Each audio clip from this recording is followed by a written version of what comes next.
What's going on, guys? Welcome to another live stream session with your boy Phrankleen. If you're watching this as a playback, thank you for stopping by. Apologies for a few minutes delay, just connection issues, but I'm here now. If you can see me, you can hear me, do smash the like button, okay? If you're watching this as a playback, welcome to Say It Like It Is. It's a segment where we deal with eclectic topics, as well as story time. People send me their stories. If it resonates with me, if it's something we can learn from, I convert it to a live stream session, keep you anonymous. And yeah, I put out the story or via a pre-recorded session. So welcome. Big up to you wonderful people. What's up, House of Cafe? What's going on, Mr. K, Kinex, Sugar? What's going on, everybody? So yeah, this story, all right. Someone said, "Oh, Frank, please give some time for our inauguration to be over." Listen, man, you Americans can go do your inauguration. Come on, man. That's not going to stop me from cracking on with the show. I can't. I'm afraid I'm here in the UK, man. So, anyways. This story caught my attention, all right? So I'm going to Gail. Gail, thank you for this support. Gail Lockett, thank you for the support. I see you, sis, all right? Thank you for the Cash App donation. Thank you for the support. Thank you. I appreciate you. Right. So these stories about, basically, it's about a UK-based medical doctor. After the live stream, I'll put a link in the description so that you can go read it. Okay, so I'm not necessarily going to name the man. The story speak for itself. Okay, and also because there's a child involved, this is so I mean the child's name is not even made public, so we're just going to say child A or child. Okay, so I'm not interested in naming the man. This is not to bash him. There was something that triggered me that I think we need to unpack. I'm going to read you, give you the short details of what happened, and hopefully we can all learn from it. That's the premise of this. This is not to try to further, tear the man down. I can imagine he's been through hell, but yeah. Anyways, so I'm going to read the story to you. If you can hear me, you can see me, please smash the like button, okay? So a Nigerian consultant based in the United Kingdom, who was suspended for beating his 10-year-old son. Actually, he's been reinstated, okay? But follow the story. Has been reinstated back, okay?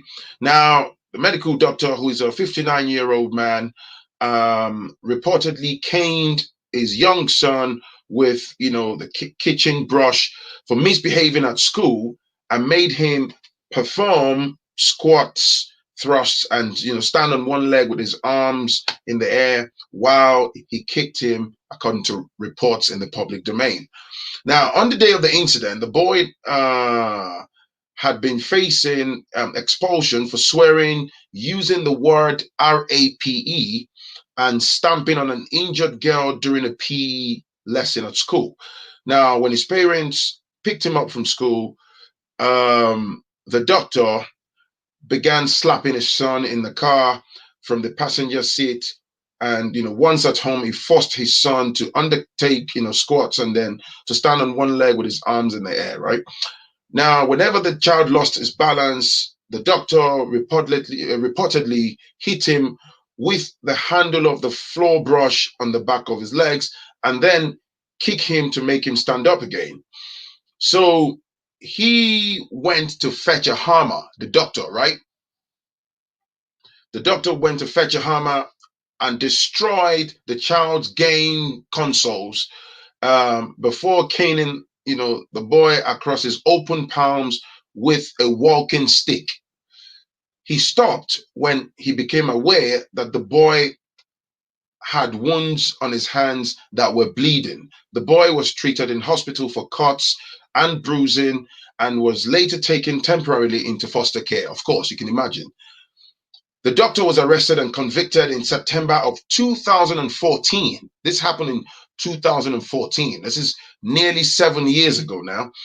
At Leamington Spa, a magistrate's court of ill-treating a child, and was sentenced to 8 weeks in jail, suspended for 1 year with a requirement to complete 160 hours of unpaid work after being found guilty of serious professional misconduct by a disciplinary panel. Earlier this month, the order was lifted.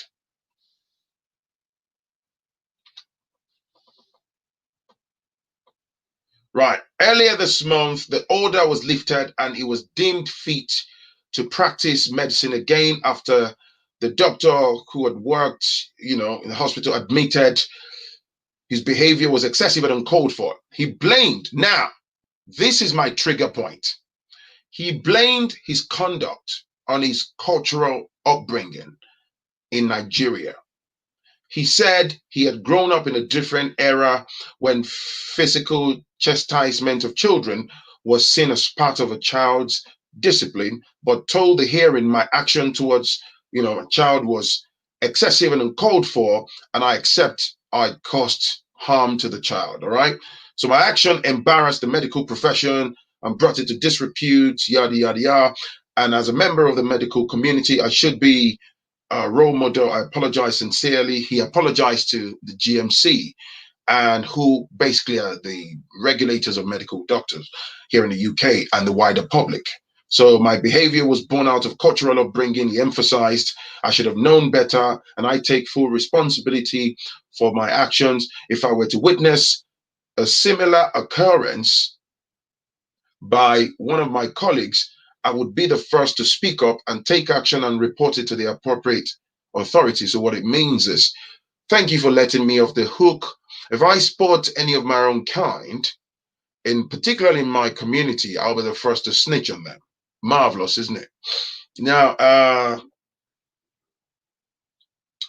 he claimed, so basically at the time he must have fought for more than 6+ years for him to get reinstated. But during that time, he had been working overseas, and he claimed to have disclosed, those records to whatever employers overseas he's been earning in that time, But so basically, the long and short was, he said in his reflective statement, he understands that the 2000, told the panel that, his judgment was impaired at the time. He was wrong, blah, blah, blah, blah. So they said they considered that the panel considered that he had now developed sufficient insight into how his actions had impacted on public confidence and the need to maintain and uphold proper standards of behavior. His expressions of remorse are genuine and was satisfied. There were no public safety concerns relating to the doctor. He would be fit to return to unrestricted practice in the UK given his current medical skills. Isn't that something? So they basically said there has been no evidence of any repetition in 6.5 years since the incident, and they believe the doctor has reflected on his actions and developed significant insight into their impact since the hearing in 2015. He had been open and honest about his actions and apologized fully and sincerely. So they said the tribunal said that they were mindful this was an isolated incident, and noted the 2015 panel found that the risk of the doctor repeating his actions were very low. Interesting. So that's pretty much the background, okay? Now, I want to address this. I want to unpack this. All right. First of all, fair enough that he was able to, regain his practicing license here in the UK. Because, I aside, before I go deep into the incident, I I know that it takes donkey years, it takes blood and sweat to become a licensed medical doctor, and people pay their dues to, to come that far in life, and yeah, so for everything to just go down the drain, it will be absolutely devastating. Now, let's put that aside. This man here said he blamed his cultural upbringing. And what I find really patronizing to, you see, what he's done there is you took the entire Nigerian community, both in the UK and the ones back home. And I'm going to unpack this, okay?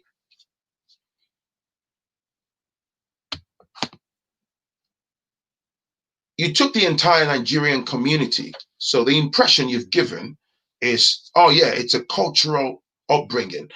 Already, and I'm going to say this, in the system that we live in, there's a lot of bias. Gangsters, there is stereotypically generated perception of black folks. It's not even limited to the Nigerian community, the wider black community. When it comes to issues of children upbringing, some parent wouldn't even do what this man did, this doctor. Some parents wouldn't even get their children's blood out of their skin. It might just be a couple of smacks, and the social services will wade in like a bulldozer, and they will absolutely obliterate that family structure, take out the child in question, any other adjoining children, and they will shatter the family structure to smithereens. Now, I'm going somewhere. Please don't go ahead of me. You see, I'm not sat here, okay, saying we within our community that we don't have our shortcomings. Definitely not. It would be hypocritical of me to say we don't have our shortcomings. The same thing in the white community. The same thing in even the white people that are doing the governance, that are running the governance of these country that we live in, United Kingdom. They have their jaw-dropping truckload of failings when it comes to dealing with children. So this is not trying to say, oh, anybody's perfect or they have a better way of doing things. No, but when it comes to the black community, you see, they are unforgiving. This is why I'm saying there is this very evil, very, very evil perception that has been built, very toxic data that has been built when it comes to black folks, children, families, man. They come down heavy. When you look at this man's case, I smiled when I read it. Some people, all it takes is a support teacher that just doesn't like you in your child's school, and they will generate fraudulent instruments. They will connect, close ranks. The school nurse, the school head teacher, the safeguarding within the local policing network. If everybody's saying the same thing and defaming your character, they will collude, and they will I mean, there are tons of data. I can use my family as an example in that regard, but I'm not going to talk about me now, whereby it's well known they will snatch those children off you. In fact, your temperament might be boiling, whereby you as a father or as a mother, you are, you're, because as black folks, we're animated, we're very expressive, right? Because you are talking, your temper is up there and all that, they can easily label you as aggressive and intimidating when in fact you are not aggressive. These can be used to clear out your children, to absolutely destroy the family unit. Now, let me laser target my focus on this incident.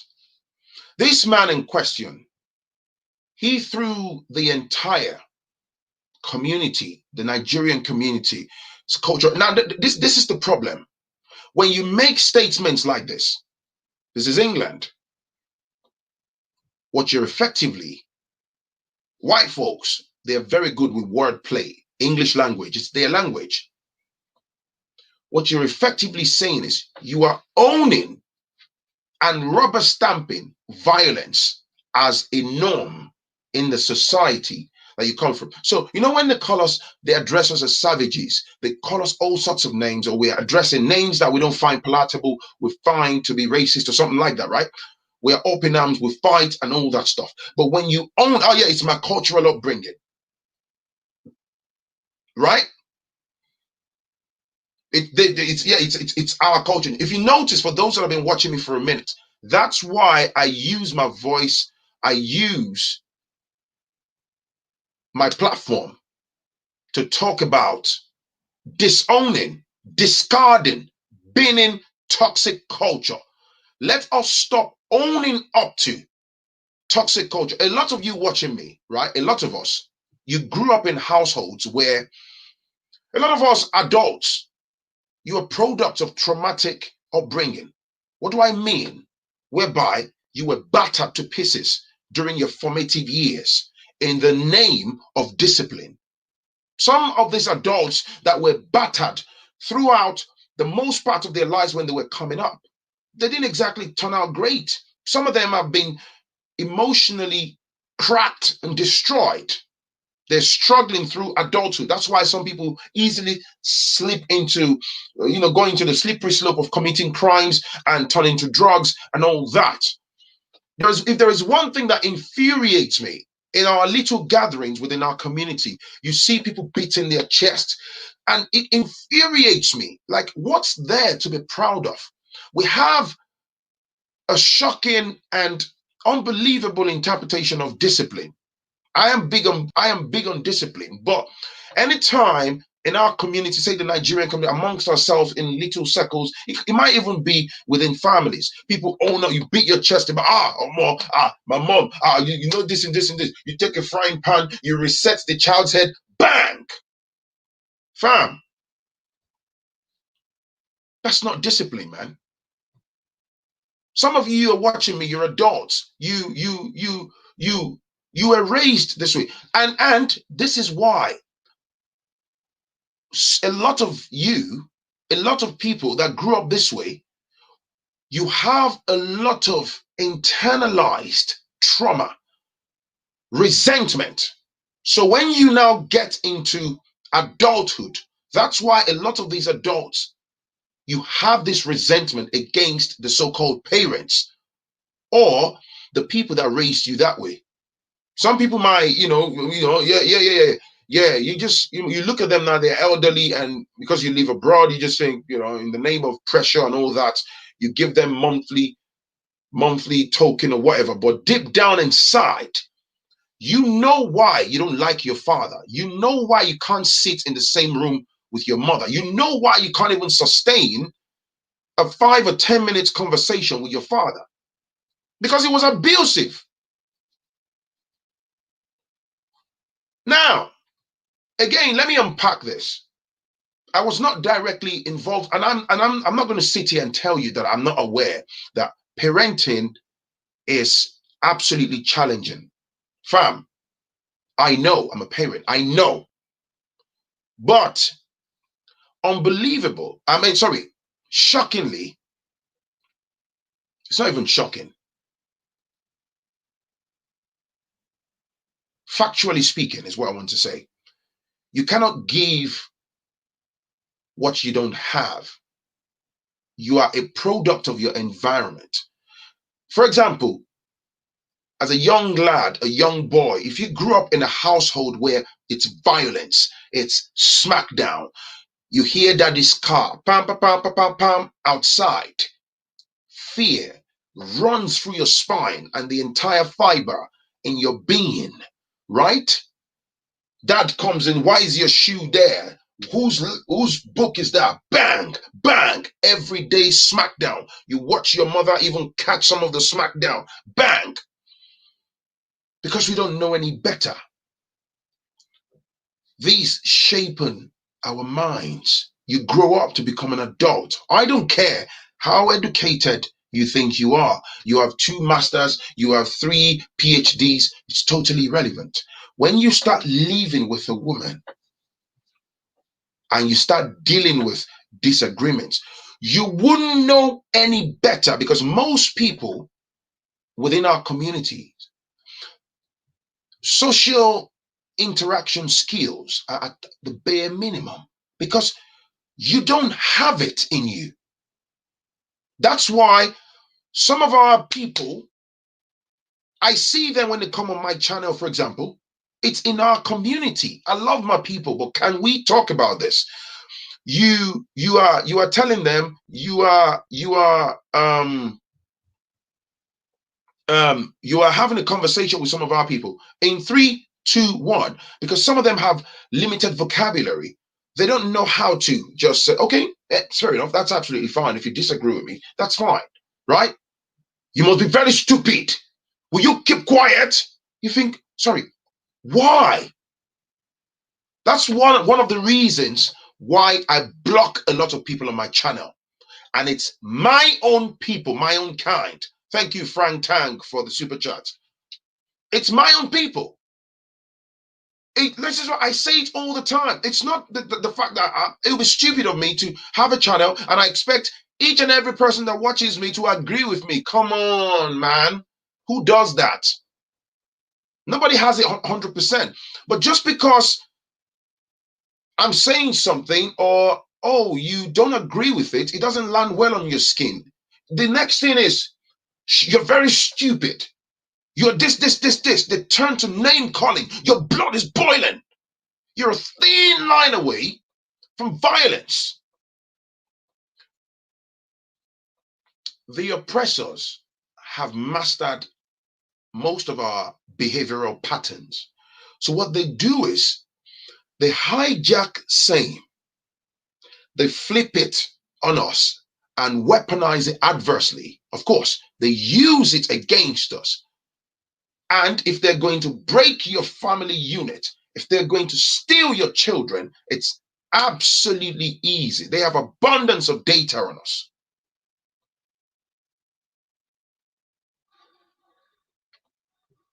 So now check this. I can bet with you, if I had sat in the same room as that doctor prior to that incident in 2014, and I was in a conversation with that doctor, and I challenged him and I said, sir, this and this and this is not our culture. Stop owning up to toxicity. Stop adopting toxic culture, beating your chest and saying it's our culture. It's not our culture. We should do better. That man would have shot me down faster than the speed of light. He'd have shown me where the wind blow from. He would have undermined me. He would have had a lot of things to say to me. Flavia Bakes, I was traumatized for years. It's very fine line between discipline and abuse. Absolutely, right? But it took the man losing his UK practicing medical license, and in the name of fighting, wanting to have it restored, what did he do? He threw the entire Nigerian community under the bus. Wash! It's a cultural upbringing. It's our cultural upbringing. I grew up in the era. It's our, you see, when you say it's our cultural upbringing, it's different from owning up to my mess and saying, you know what, man, upon reflecting, I acknowledge the fact that my behavior was quite excessive and unacceptable. I'm terribly, terribly sorry. And I hope the panel would give a thorough and honest, a fair consideration to my situation, and hopefully allow me a second chance. I miss working as a doctor. This is all I know to do in my life. They can consider those points. Like they said, the panel said, they felt it was an isolated case. There hadn't been any further evidences of similar occurrence or anything like that since it happened 6 years ago. Fair enough. But then when you own and you say it's our, it's your culture, you grew up in an era. That's why they look at us like all black folks, we're in fact savages. You see, the framework that tends to sit on in this society in the West, it's the framework of racism that they then turn around to use against us, and they use it virulently. You don't understand, man. I can bet there are probably other doctors or other people will totally different white collar jobs who wouldn't even do a fraction of what this man did. And the entire structure just comes against them and they shatter their family to smithereens. They take their bundle of joy and they wash them away. Now, there is something I want to read as part of what I'm saying. 1 second. There is something I want to read. Now, there is another thing that I want to address, which is the issue of religiosity that has heavily inflicted us within our society as blacks in Africa, particularly. Now, listen, train up a child in the way it should go is too often translated into whip a child into fearful submission. Training up a child in the way he should go is too often translated into whipping a child into fearful submission in a lot of black homes, or let me say black homes and or black Christian or black religious homes. You get it? One day we must reckon with the repercussions of historic physical child abuse that occurred under the guise of religious instructions. This is another thing that contributes adversely into a whole lot of these problems. You understand me? Religion, the mentality of you have to beat a child to submission. That's how a lot of you grew up. That's how a lot of people grew up. Even that saying, we adopted it, right? It was imported into the motherland, right? A lot of people coming up in most of our family homes, you're beaten into submission. You're met with physical abuse. This is what I'm saying. Like recently, I digress. I remember bumping into a gentleman, a 55-year-old man, was about to have his first grandchild. So he watches my channel. He spotted me on the other side of the road, shouted my name, Phrankleen. So I was like, oh, hello. So I crossed the road, had a bit of a chit chat with the gentleman. And I remember when this man was telling me about his upbringing, and then he was referring to a totally different video that I had made in the past. And then he was like, oh, frankly, man, look, I don't have a relationship with my dad. I send money through my younger ones, my younger sibling, to give him whatever I want to give him monthly. So, but I can't sit in the same room as my father. The man is 55. He lives here in the UK. So I was a bit curious. So I said, why? And the brother said, yo, man, that man abused us, bit the crap. And then he showed me like a deep cut, like a deep stitching across his elbow joint here. So he rolled up his jumper and he showed me. And I said, what's that? And he said, fam, I remember because I picked an orange from a bowl of several oranges when I was a kid. He said, my father held me down, stepped on the midsection of my body, twisted my left arm and took a plier. You know, plier, right? That tool that you can use to pull out nails and other things, right? He said, my father took my arm and he repeatedly smashed through my elbow that I had a major cut. He had to get stitches. He still got the scarring till date. He's 55. You can imagine how traumatizing that is. There's a way you can tell off a child for picking orange. You understand me? Even when this man was telling me, man, I could see the pain. It felt like it happened last night. He's 55. So I then said, how old were you at the time? He said, Phrankleen, I was an 8-year-old. Do the math yourself, man. Just, he had a plier, for you to fracture the bone of a child, and they hide under the guise of, oh, it's discipline. No, it's not. That's not discipline. And the guy said, oh, Phrankleen, and this was the bit that really knocked me off my feet, right? He said, Phrankleen, I cannot lie to you, man. He said, growing up, I don't remember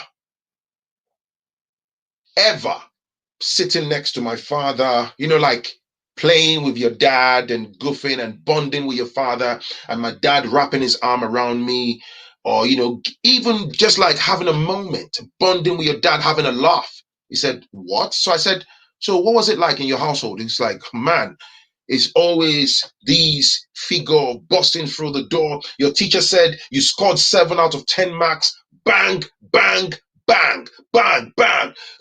Whose plate is that in the sink? Give me my slippers. Kapow. He said, if our mom said, daddy, like, take it easy. Bang. This is how so many of us grew up. And what this has done, it's inflicted you with a warped mentality, a warped, toxic interpretation of what discipline is. You find some of our people in gatherings and, you're beating your chest. When we were growing up, oh, I remember those days. Children of nowadays, just because you see some children, youngings, they're happy, they're playing with iPads. Times have changed. Technology is different. And then you're there, you're beating your chest. In our days, if my father calls you once and you don't respond, he will take the wire from the body of the iron. He will turn the wire. He will give you 40 strokes. Your brain will be reset. That's why there are some of these Instagram skits. I've got a great sense of humor.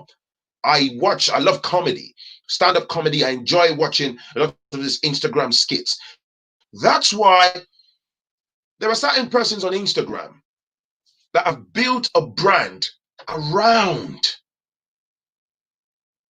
this toxic culture of constantly slapping, hitting people. Oh, a mother comes in, hey, mom, can I have one of the bottles of drinks on there? And then the child gets a bit carried away. She had 2, right? And then the mother just goes, bang, every minute, bang. That's toxic. And then people are laughing. People are laughing. This is what I'm telling you, man. Because it's normalized. Because that's why a lot of people have limited vocabulary. They have limited social interaction skills. Don't get me wrong. Some children can turn out utterly frustrating. The parents have slaved away the best part of their lives. And I understand, man. But it feels like all of your efforts and everything's being thrown back in your face. You have kept your head down. As an immigrant, you've taken all the abuse, all the daily microaggression, all the discrimination. You've just keep taking it just so you can put bread on the table so they can have a good life. I'm thoroughly aware. And then they call you at school, and then your son is gone off tangent, or your daughter is gone off tangent, or make it worse, the police knocks on your door and said they've caught your son for shoplifting. It can shatter your whole life. I understand. But having said that, this owning to these toxic culture, it's absolutely tiring. Like, it's ours. Why is it ours? A lot of us in adulthood, man. So people used to think, look, people are damaged emotionally, mentally, spiritually. You're damaged. You've not managed to go through rehabilitation. You haven't even gained closure. Then you amalgamate your your emotion, you entangle up with another adult, and then before you know, you're bringing kids into existence, layers and layers and layers of trauma. You live in a society that's deeply rooted in racism and all the discrimination. Just because you're black, you're facing all the palaver, you haven't got money in your pockets, on and on the vicious cycle. A lot of adults, you're products of multi-layered trauma. And then you're trying to raise kids. How do you raise those kids? In the way you know best. Physical abuse.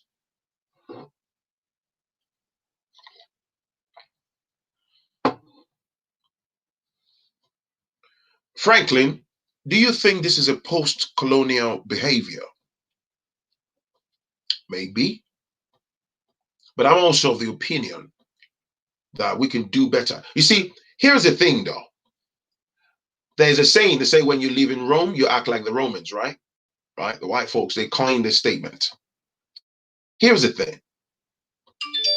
In their system here, maybe you live in the UK, you live in the US. Did you hear what I said? Their system. Again, because of the lack of closely knit community in the black community, it exposes us a lot. The Asian community, they are closely knit. If they have problems with the social services and all that, the whole community is coming out. The black community, if one family gets maliciously targeted or unfairly targeted, or you have a situation to do with, so every other black person that knows you, everyone's gone. Everyone's hiding. No, the support network within the black community is it's very thin. In some instances, non-existent. So individually, it's very easy to target you. We don't have a closely knit community. In fact, tell people within the, thank you, Odinani the Great, for the super chat. Tell people within your community that you got issues with the social services and stuff. Everybody, you might have one or two persons. Everybody's giving you advice in the background. Everyone runs. There's no togetherness. So it exposes us. Tell people within the black community that you have to go face a panel tomorrow. That you have to go face a panel tomorrow. Nobody's coming, man. Let me read this. But Phrankleen, the man is not lying. In Nigerian school, teachers flog pupils, so he was right for telling the truth. Esther, let me pin that. Let me address that. In Nigerian schools, teachers flog pupils, so he was right for telling the truth. Esther, let me tell you something, man. Let me tell you something. What did you say just now? Read that statement again. In Nigerian schools. Do you understand me? If I want to address some failings within the Nigerian jurisdiction back home, within the Nigerian environment back home, there is a way I would approach it. Are you with me? I am thoroughly aware of what you're saying. You're not lying. You're absolutely correct. The schools that they will flog your ghost out of your body. I know that. But what I'm saying is, do you think I am going to bring whatever the Nigerian failings, you think I'm going to bring them in front of you, in front of a white panel here in the UK? Because in the name of, so what you are saying is, you're saying he was right for saying the truth. What you're saying indirectly is okay for him to throw the entire country or the Nigerian community under the bus. You see, you have to zoom out and look at the adverse impact. Okay? There is something about the behavioral pattern of the white folks that run these countries. Yeah, let me tell you this. For example, go and read up on the history of Winston Churchill. Yeah? Winston Churchill is regarded as a British hero because they will tell you what he did in times of World War You cannot knock them for that. They hold onto the history of Winston Churchill as a British hero. If you read properly, Winston Churchill wasn't a great man. Now, the reason I'm telling you this is the authorities in this country, they will apply absolute denial. They sell you their version of their story. According to them, Winston is their hero. His statue is in the Westminster Square. Westminster, the Parliament Square, you find Winston Churchill. When people were protesting was it during the NSAS or when was that? Forgotten. And then they caught wind that they were going to attack the statue. They boarded up the statue to protect it. That's why I've been saying when we live in the West, we are banging our collective heads against the wall, expecting the white folks to be honest about Black history. Are you joking?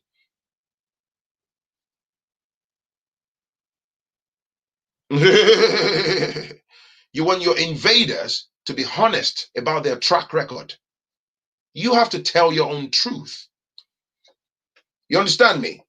What I'm telling you effectively, I'm not asking you to conceal, but there's something you call wordplay. There are certain things that there's no point saying it in that regard. Because let me tell you, man, it's like I'm sitting in a group of some white colleagues at work, and in the name of I'm trying to impress them, I start making disparaging comments about the wider Nigerian community.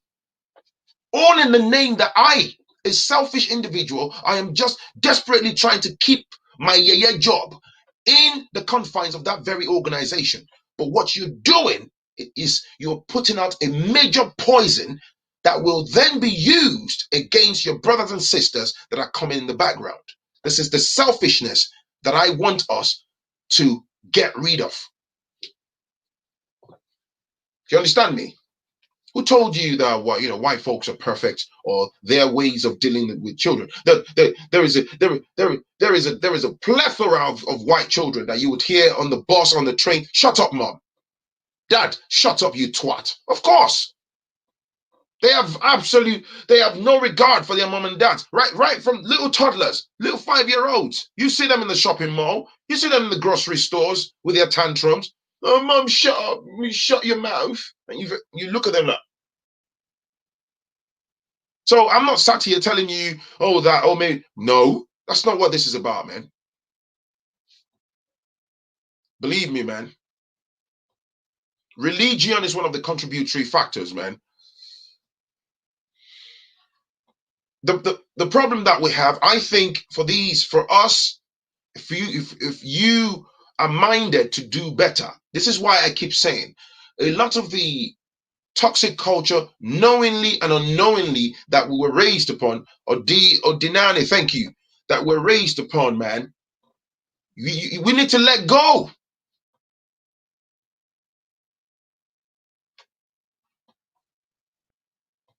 I understand, Phrankleen, that's wrong to say, as it throws Nigerians under the bus, but Black people have been doing this for long. For the story, the worst are degrading other Black people. I agree, man. I kind of knock you for that, man. You're right. We degrade ourselves, man. We degrade ourselves. So, he pulled out a hammer and he was smashing the consoles. That's why, like I was saying earlier, I see on social media, if you get lost in the comment section or you get in the mud and trying to go back and forth, man, you're never going to win that battle. There's so many of our people, because a lot of these toxic parents that raised so many of us, right? It's a vicious cycle, man. It's a generational vicious cycle. They themselves are products of trauma. And then on top of that, they are neck deep in toxic, this religiosity, man.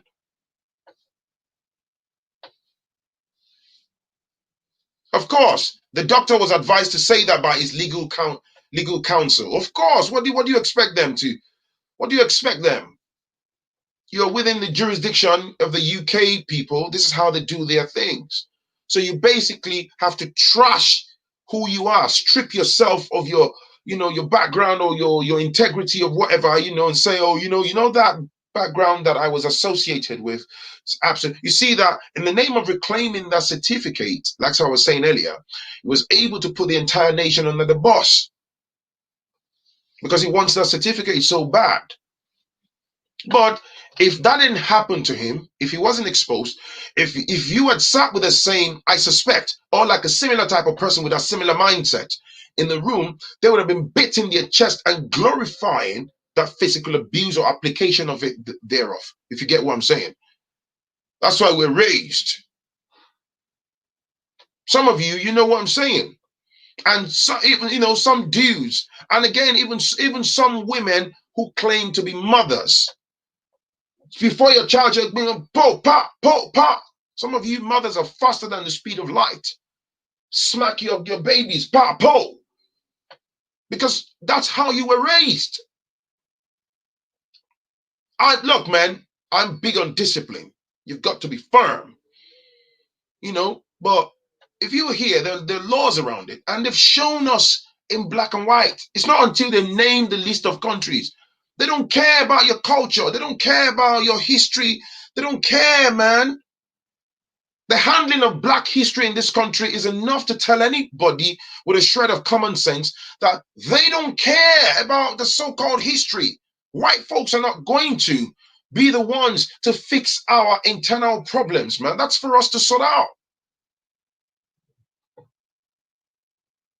We're too busy fighting, trying to meet up with acceptability. You want to be accepted. Or is it acceptance? You want to be accepted so bad. You want to be like them.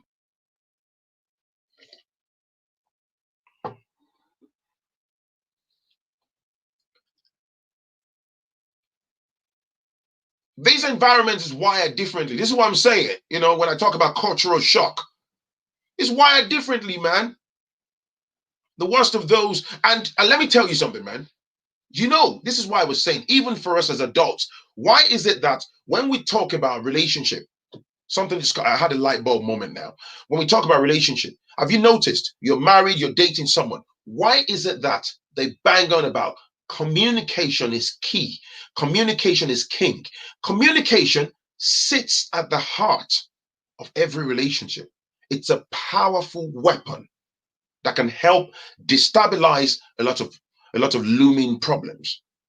How much more communicating effectively with young children?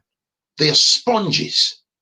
If you do it properly, they will turn out fantastic. But here is the problem. If you don't have it in you, you are heavily traumatized yourself. You yourself are a product of physical abuse. You don't know how to communicate subtly. You don't have the patience of dealing with youngins. Don't touch that remote. Don't touch that remote. Pow! Didn't I just say don't touch? Kapow! Why did you touch that remote? Pow, pow, every 60 seconds? Because you don't have it in you. So you're unable to pass on what you don't have. What you pass on is all that you know. Toxicity. And then we do our very best to defend it laboriously. Yeah. You see some men. I've been with someone before, been around a dude. His daughter just had her arm around, Dad, I love you, Dad. Mwah. So hey, chill out, man. Chill out. Go and sit down. Don't be putting your lips on my cheek. What's that nonsense? Oh, you're starting to have a boyfriend. Get in your bedroom now. And I'm like, huh? That's your daughter. And the dude was like, no. You need to no. None of that nonsense, man. No. Don't ever. Don't. Wow.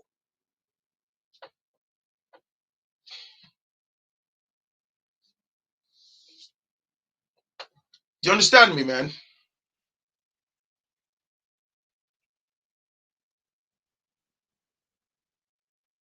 Just give me a second, man.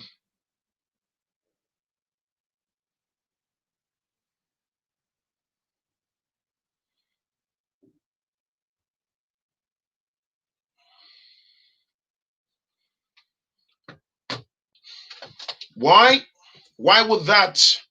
Why would that brother behave like that towards his daughter? Right? All this getting pointlessly defensive. Do you know why? Because he doesn't know any better. He sees it as, as my daughter. He has this very, how do I say, man? He has this very, very, very, very wrong interpretation. That's your little princess.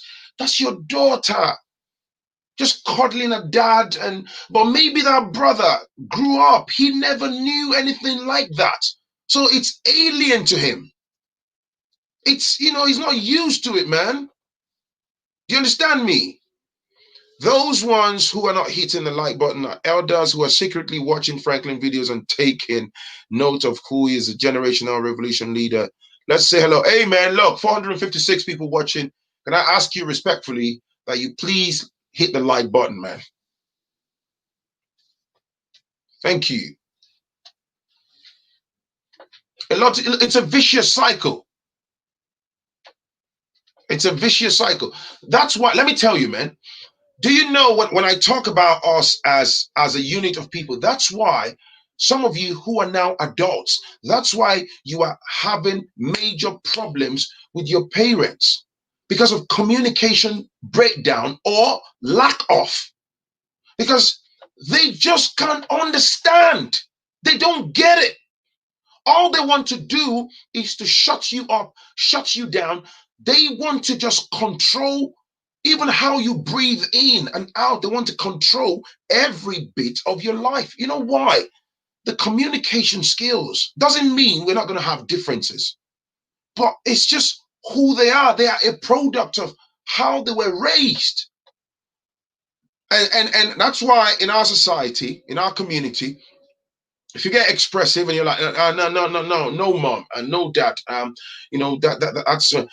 they'll instantly take a sharp left into, it's because you grew up in the UK. Oh, because you're living in the West. Because they don't have a rebuttal. They don't have a good comeback. Then, for some of them, when they realize they've been cornered, they then start saying you're disrespecting them. They even go as far, they become so vindictive. They will say, oh, yeah, your children are going to do the same. Oh, you're rubbishing their voices. No, they've got limited vocabulary. Interpersonal skills, zero. The social interaction skills, those developmental skills, they don't have it. They don't.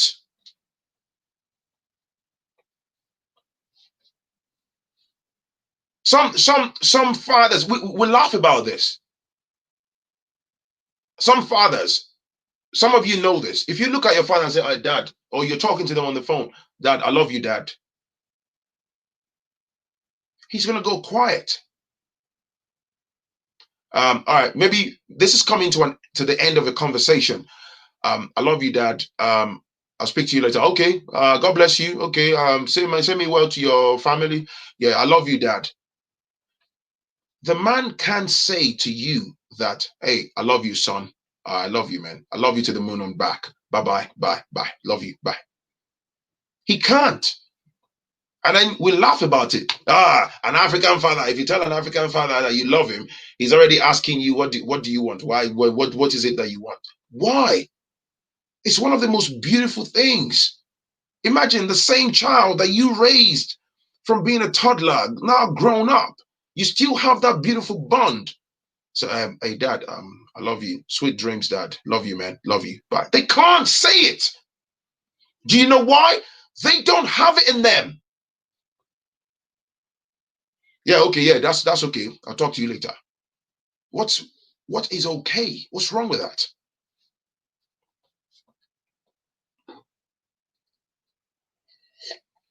That's why when you are dealing with your truckload of challenges as an adult, and then you desperately need a shoulder to lean on, you need someone to hear you out. You're facing these challenges in life. They have nothing to bring to the table. They listen to you, and they tell you, well, all of these things that's happening, I think it's spiritual attack. You need to go and go and call pastor, read Psalm 23 verses, blah blah blah, into a bowl of water and use it to have your bath. Wait, what in the what? My son is having behavioral problems. You're asking me to read Psalm 23. Mom, you know what? Look at your life. That's why you don't understand motherhood. And then the whole thing just goes in a bang. And then they sit there. I was the one that raised you. I brought you to the UK. Because they don't get it. That's not to, put them down. If you don't have it, you just don't have it. They themselves are products of trauma. I remember somebody telling me that, Phrankleen, I was having major financial problem. I was almost going to lose my home, have my home repossessed by the bank in the UK. I was frustrated, and I was talking to my mother, and my mother looked and said, it's because you don't go to church. It's because you close the door of your heart against Jesus. The way you're even talking to me, in my days, my father would have given me bow. I would have been covered in blood. She's beating her chest about the physical abuse that was inflicted upon her as a kid. You have a son who is having monetary challenges, is on the verge of becoming homeless, about to lose his mortgage. It would destroy his credit rating. It would shatter the dynamics of his life, his family structure. You are saying because he's closed his heart to Jesus.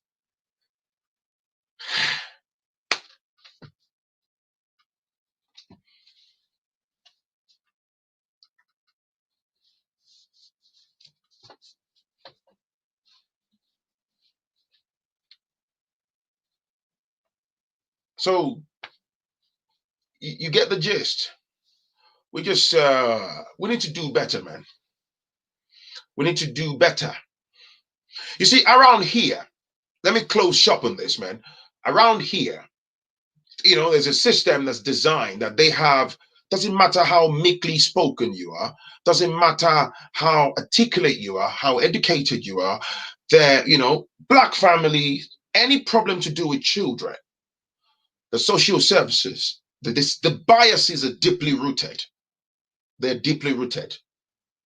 Most people within the black community, they're not fairly treated when dealing with these multi-agencies. Okay? They come in like a bulldozer and they snatch your children from you. They destroy the family structure. And the problem is, because of cultural difference, some of our people in the process, you don't understand it. The moment you go in that direction, you don't even know how to interact. It might be from the way you are talking. I told her to do, because they reported that in school, right? They're taking notes. So what happened at home? Because I was talking to her, she walked off, went into her bedroom, she closed the door. I entered the room, I'm the one paying the rent. So what happened, Mrs. Additional, when you got into the bedroom, your daughter's bedroom, what happened? She was behind the door, she was blocking the door. Right, I got that bit. So what happened? I entered, I gave her left, Gaba. I gave her right, Kapao. Took slippers, Bosa. I see, interesting. So, and where was our younger brothers at the time? He was coming inside asking me to slow down. I gave the both of them, they drank this breast. I gave them pow. Oh, I see. That's marvelous, isn't it? They're going to foster care, to Kwamolo.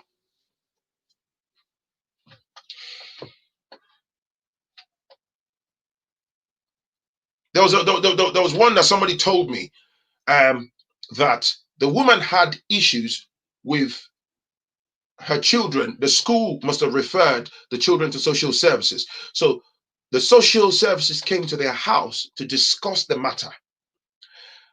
And they sat down, and there were two safeguarding local police officers present.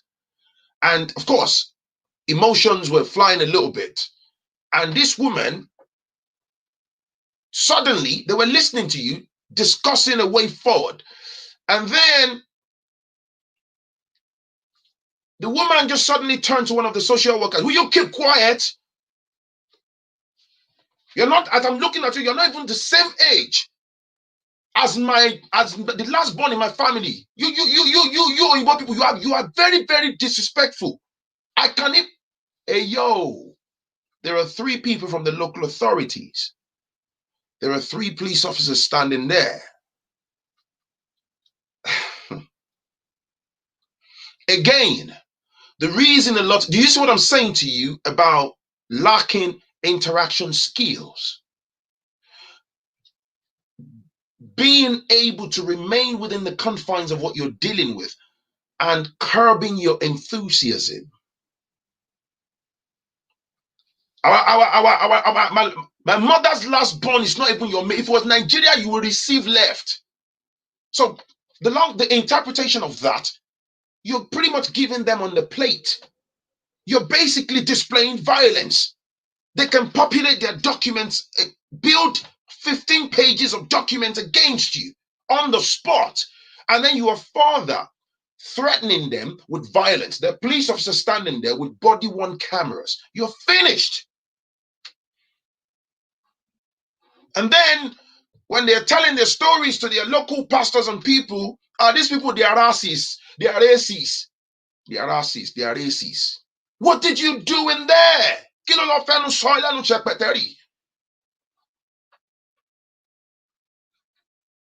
Again, you're a product of, that's one of my pet peeve in our community, man. I'm not your age mate. My name is I'm Prophetess Mrs. Doctor. You keep quiet, man. Just get the garbage away from me and laser target your focus. You're telling someone that your parents' last born is not the same age as a social worker sat on the couch in your living room. What's that got to do with the price of bread?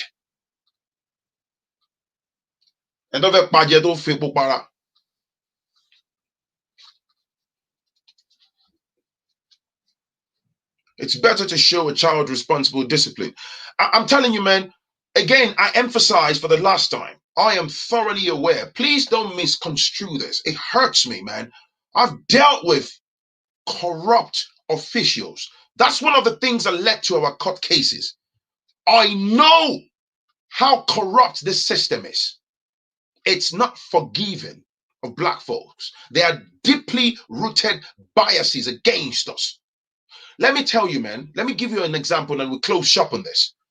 If you have just a very minor, listen to me now, just a very minor disagreement with your son or your daughter's class teacher, yeah? A minor disagreement, like, Mrs. Such and such, the school trip that we're going next week, you said on the form that you don't want your daughter to go to the Sikh temple. I don't want my daughter to go, but there's an option on there, so that's why I said no. Yeah, but it would have been a wonderful experience for her to have gone with her friends. I know, but there's an option for me to say no as a parent. Yeah, but why, Mrs. Additional? Why are you, preventing her? Please, madam, with all due respect, as a mother, I had this conversation with my husband. We just don't want her to go. Yeah, well, herself and 6 other people will remain in the school premises whilst everyone else will enjoy the trip to the local Sikh temple. Maybe because of your religious background, you just don't want your daughter to go to the Sikh temple. Now, are you following the example I've just given you now? You're like, okay, okay, big deal. You have the right as a parent. And I believe you as a mom, you've communicated that effectively by telling them that, you and your daughter's father just don't want her to go on that trip. Any other trips, that's fine. All right, okay, fair enough. That's fine. Do have a nice day. All right, have a nice day. Bye-bye. No. You go about your business. Now, they take that information, they go to the head teacher. Vindictive, very evil head teachers, biased, okay? If they already have resentment in them, you see that incident, as simple as it sounds, they can hijack that and flip the script on you, just make a social services referral. You didn't slap your child. You didn't hit the child. They can just fill in the form and throw you under the negative spotlight of the social services. And then you show up at 3 o'clock in the afternoon to come and pick your daughter from school. And then there's a social worker, there's a police officer packed, police car packed just adjacent, and then two officers and so, hi, Mrs. Adation, hi, well, you wouldn't be able to pick your daughter at the moment, and she's all right. There's nothing wrong. You've done nothing wrong. She's she's well within the school. She's absolutely fine. But do you mind just popping into just one of the rooms, just want to have a chat, just to understand what the situation might be, within the family circuit. And from that point onwards, there is this, is how they are trained, how they are wired. Look, Mrs. Additional, with all due respect, let me just tell you, this isn't about you. This isn't about you. We are all here as agencies working in the best interest of your daughter. Okay, so please, let's not talk about you. I know you had a bit of a situation with the teacher. We're not here for that. We want to talk about your daughter. This is a psychological weapon that's designed to trigger you. Black folks, we are naturally designed to be very animated. Now, if you're not wired to deal with these people in a strategic manner, you will go from 0 to 60 very quickly. Excuse me.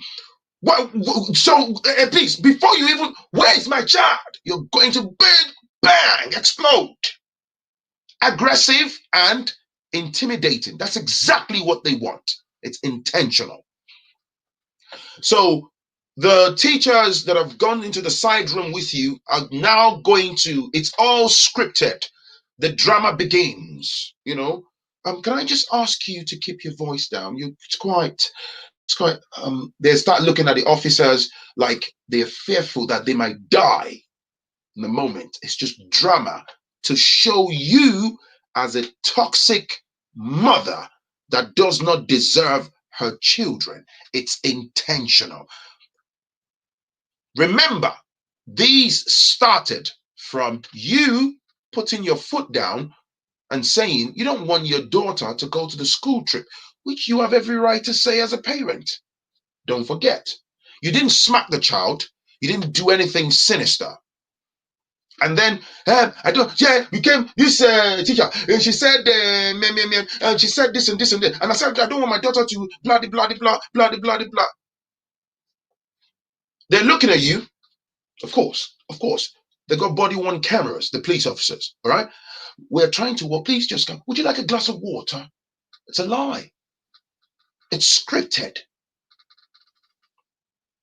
At the bare minimum, the moment they put their claws into your family, they put a marker of child in need. It's usually the start point to a very dangerous end game. So what they do with that is they will say, right, Mrs. Listen, we would like to come to your house to come and view, speak to your husband, my husband, there's nothing wrong with my family. What in John Amole, you're getting all animated. It's understandable. They bait you. You're like a puppet now.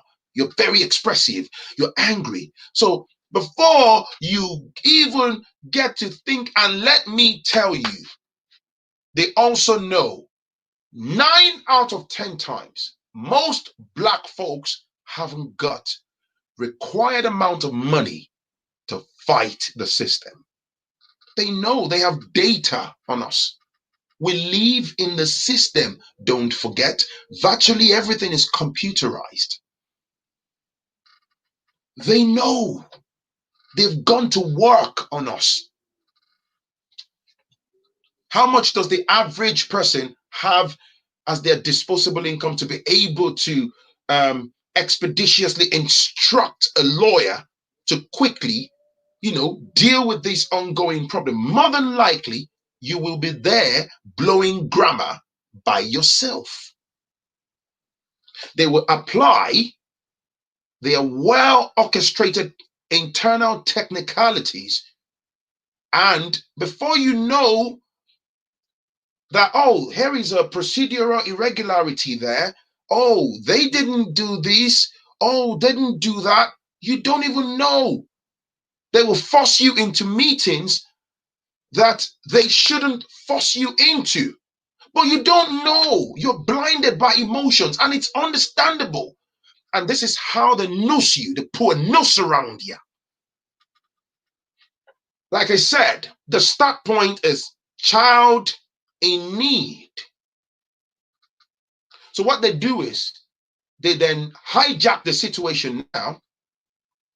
Very rarely will you find social services in this country, even when they can blatantly see that, oh, there is nothing to see here. This is family is absolutely fine. They wouldn't let go. The moment they open the file, even if the file is a dodgy file, it's established that, oh, the head teacher or the teacher that made this referral, oh, it's been clearly vindictive. And for them to just say, hey, yo, you know what, Mr. and Mrs. Additional, it's been an absolute pleasure. Look, man, there is nothing to see here. You're a wonderful family. See you later. Ta-da, bye-bye. Nope. They never let go. They must build a narrative. Because why? The school is usually controlled by the local authority, the school nurses, the teachers, the local safeguarding this and this and this and this, right? They are all arms of the government. And they have one job: cover up the establishment's failings. So if they have to discredit you, they would discredit you. They would generate fraudulent instruments. They would defame you. They would do all sorts. Most of our people haven't got a clue. I'm telling you, man, before you pronounce Robinson Crusoe, they ring fence you. Now, let me shock you. Some of you might not know, you've got kids. Your school nurses, they have express access into your children's medical records. The database within the NHS is linked to the same records that your local GP surgeries see. Those people are one of the most dangerous human beings that have jobs within most schools in England. School nurses. You don't understand. They have too much power that they can write anything and they will file it on your children's records. So most people, whilst you are facing this direction, fighting, mudslinging, getting animated, they are busy populating records, and it goes across agencies. Oh, you think the police are just going to be like, ta-da, oh, Mr. and Mrs. Additional, I've just realized that the social workers are in fact lying. Oh, I've just realized that the head teacher is just maliciously targeting you. It's a lie. They work together. If they have to generate 10 more files to cover one lie, they will. If they realize that, oh, snap, there are two lies that are currently appearing that is going to be thrown into the public domain, they will create circumstances to cover that. They work together. Their ultimate weapon are the police. So what they tend to do is when they're targeting a family, this is what I'm talking about, how the family structure gets broken, all right? So when they're targeting the family, and usually you have the father in front, more than likely, the man is there, you're trying to do your beat as a man. When they check your records, you have a clean record, and they realize that you're not known for any form of criminality. It becomes crucial that they build a record on you or against you.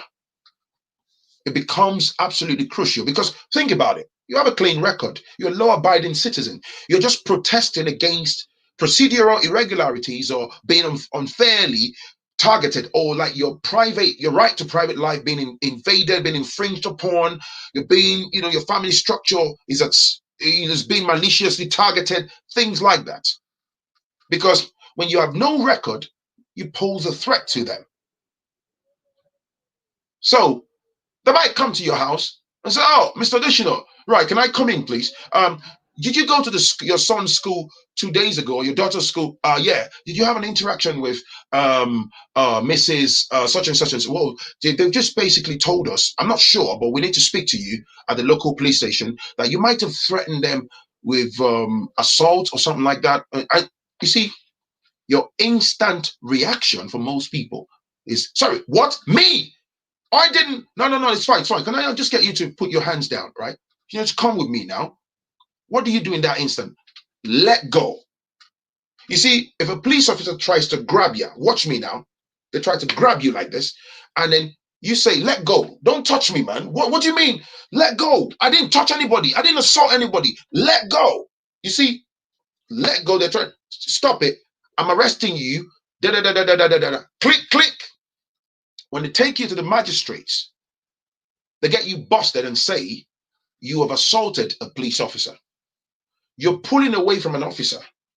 They will tell you that you have assaulted a police officer. So what they do right there with assaulting a police officer is the entrance into your personal life.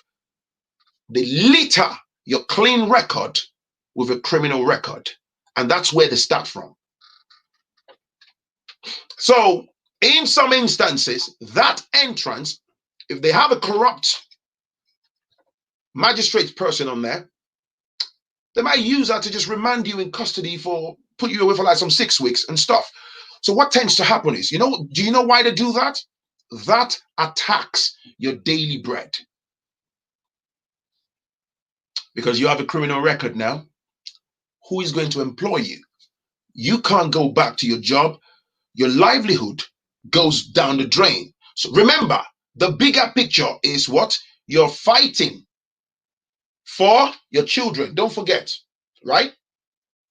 So once they attack your livelihood, you have a criminal record now, and then job is gone suddenly, you're forced to turn to the benefit system.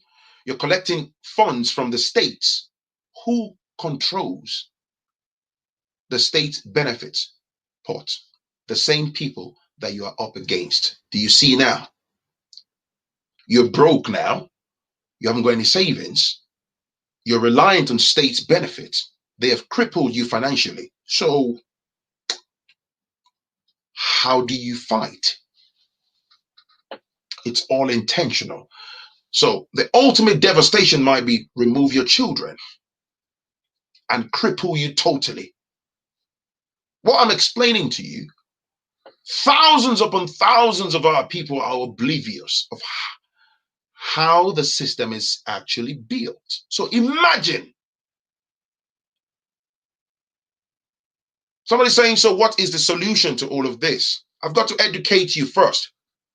Don't ask me for solution. If you don't like it, if you're bored, please go watch something else. I hate when people start writing in caps lock. Don't write in caps lock. That's very rude. When you're typing and you're typing in caps lock, that's absolutely rude. It's like you're shouting. All right? I don't owe you any solution. What I'm giving you, let me tell you, the state, if they watch this video, they wouldn't like it. I'm educating you, educating my people enough. Don't start shouting solution, man, and typing in caps lock. Don't do that, man. All right? Nobody owes you solution. Go on Google, go and buy books, go and read case laws, go and read materials, and go and find your preferred solution. I talk at my pace as I deem fit. I got nothing but love for my people. You understand me? A lot of our people suffer. A lot of our people get maliciously targeted because they haven't got a clue. Do you know how many innocent black people are in prison as I'm sat here right now? Do you know how many innocent lives, mothers, 3 children, 2 children, 4 children, stolen? So what's the solution? Typing in caps lock. Well, I'll tell you what the solution is. Take off your shirt, buy a sledgehammer, go in front of number 10 Downing Street. Go and protest. That's the solution. No, don't write in caps lock, man. Don't apologize to me, man. That's rude. Don't come on people's page and be talking about, so what's the solution? This is the problem with people, man. It's the same thing when you're talking about Africa. So what's the solution? You want me to give you a cooked soup. I've got to tell you, take you through the journey. So many people don't have a clue, man. Do you know, as you're sat here, 9 out of 10 people, if you get a knock on the door from the police, bang, bang, bang, bang, bang, bang, you look through the hole, and it's the police. Hello, Mr. Additional, it's the local police officer. We need to come and talk to you about your children. There's been a referral from the school. What are you going to do? More than likely, you're like, oh, okay, give me 1 second. Click, click, click, click. You let them in. No, never let them in. Never let them in. You talk to them behind the door via the window. If there is no warrant of arrest, all right? Some of them, oh, so can we just come in to have a chat? If you have a house where you can come out through the back door, the side door, come out and talk to them, distance between you, make sure there's a gap between you and let them talk from afar. Film it to protect yourself. Let them know you're filming it. You don't understand, man. Black people don't get second chance. We even barely get 1 chance. I'm telling you, bruh.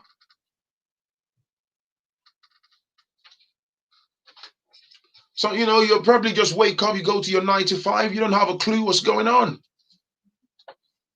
There's a perfect opportunity for Africa to give this doctor a second chance for him to practice. I think the doctor had been practicing from what I read, for years before they reinstated him.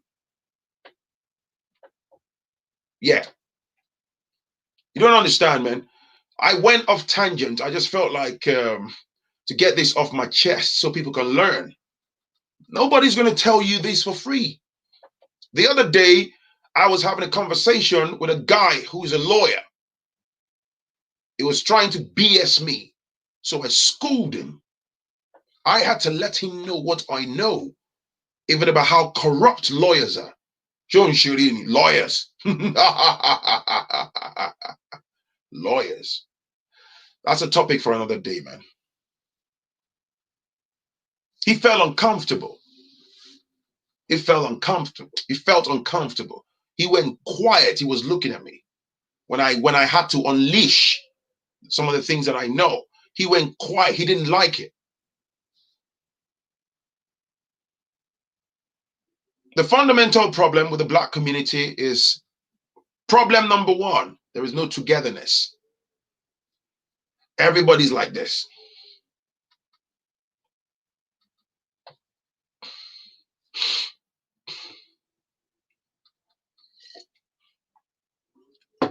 You need an awareness of the system that you live in, man. Sometimes it could even be a support teacher, a mere support teacher that doesn't like you. They will just swash. There was a gentleman that told me a couple of years ago. He was having an argument, not argument as such, but if you have a frictional, type conversation with his son's class teacher, and the guy was rude. He said he was talking to him as a father, from a father's standpoint, and the teacher just walked off. And the man was like, huh? Excuse me, I'm talking to you, and you just walked off. And the guy goes, yeah, tough. He just went tough. So he went to the head teacher, the front desk, front of the school, front of the building, and then went to report, the teacher's behavior. Very rightly so.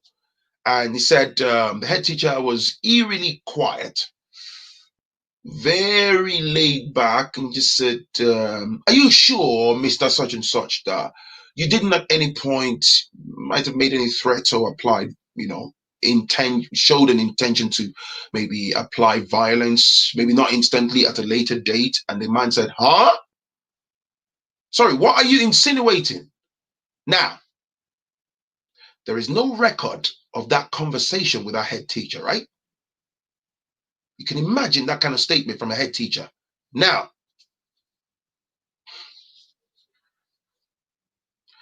the head teacher soon realized that, ooh, this guy will more than likely want to use this against me down the line. Before the man could drive his son back home, he already got a phone call from the local authority social services saying about his family, the welfare of his children. These has come to add insult to injury. This has come from the head teacher, and also there is also concerns from his neighbors. So the guy said, what neighbors? Like, my neighbors know nothing about my children, right? And the man faced hell from there. He went to family, he ended up in family courts, and he nearly lost his children, nearly, fighting for close to 3 years over vindictiveness of a head teacher. Some people are not lucky. Some people lose their children for life, and that's it. So it's important that as a group of people, we educate ourselves. You need to understand how the system you live in works. That's where I'm going with all of this. You need to understand, black folks, you need to understand how the system you live in, how it works. You need to. Some of you lived here 10, 15 years, 20 years, and you ain't got no clue. You're too busy with religiosity. You're blind. And before you know it, they've ring-fenced you. If there is 20 of us, one black family has a problem with the authorities, the police and stuff, about 18 of us are gone already.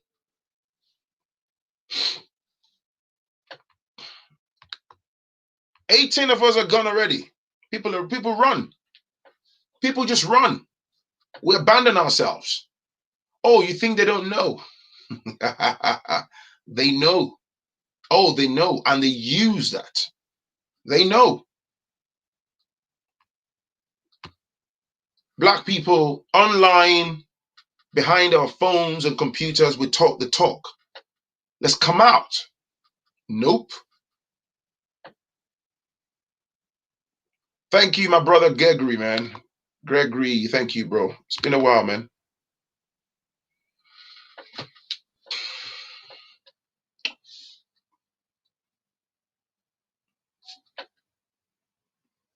This is why I say we need to unlearn a lot of these toxic culture that we own up to.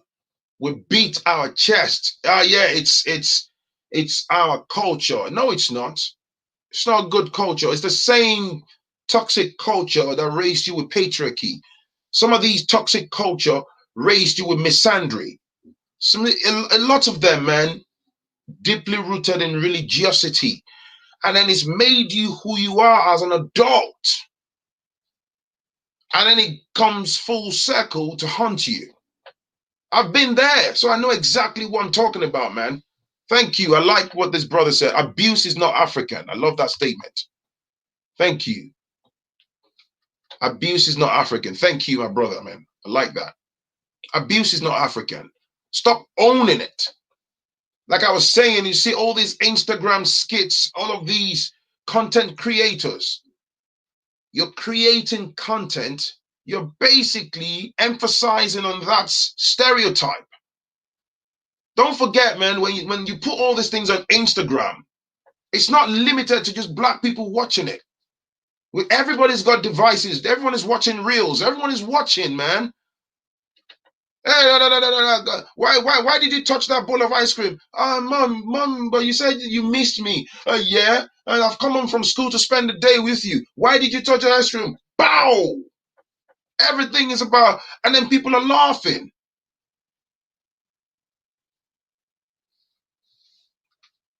Thank you, brother. People are laughing. We celebrate this toxicity until the chicken comes home to roost. It comes back to hunt us, man. Think about it, man. Think about it. Think about it. In order for you to then be forgiven by the establishment that controls the country that you live in, you then have to talk trash about the same toxic culture that you have been defending for years upon years, because now you want them to forgive you. And then you have to throw the entirety of your nation or your background on the book. Oh, that upbringing. Yeah. Oh, them ones over there. Look, man, I'm sorry, man, for putting you guys to disrepute, man. Look, man, you guys need to forgive me, man. Find a place in your heart, man. Please, guys. Oh, that place that I came from. No, come on, man. You know, we ain't shit over there. Forgive me. Look, please, look, man. Just focus on me, man. I see.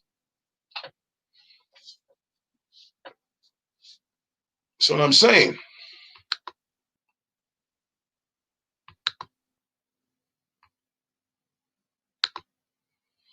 You and I are already grown. You and I are already formed. We are fully grown adults. It's very easy to target your children. They're the next generation. That's why when we talk, they're growing in what system? That's why I've been talking about it. Black people are here. You're fighting the establishment for not thank you, man. It's called discipline within the confine of African culture. See you soon. You get what I'm saying? My mom always said, little people have sense. As a global black family, we need to do better. Yeah. We say this, you know, they learn your ways. You're in the system. We're talking about, oh yeah, they're not talking about black history. What? Why would Britain talk about black history that we show them, throw the nation under negative spotlights? Let's think about it, man. They won't. They are bound to handpick and suppress the filthiest part. You think they don't know about colonialism? They're the brains behind it. You want them to teach their children? Hey, yo, little white children, this is what we did to black people. We destroyed, we stole, we did this, we did this. The young minds are going to sit down in school, huh? You did that? They're self-sabotaging by destroying their own nations. They're not going to tell your story. What we need to do is educate ourselves, our own children, within our own community. Why are you fighting them within the school? Again, they can argue you chose to come and live in England. This is our curriculum. What I have a problem with is you jump on the plane, you go to Nigeria. The curriculum back home is whitewashed. Now, that's a problem that's worth dealing with. If you exist here, they tell their own story. If you exist in America, they tell you the American story, the whitewashed version of it. They would deny the things that you want them to uphold because it shows them a negative spotlight. And then we spend our lifetime fighting those tiny little things. We need to teach our children more in school about the true black culture. And then people are laughing, but yeah, that's true. Nah, teach your children black culture in your homes. Sit your boys and girls down and talk about police brutality.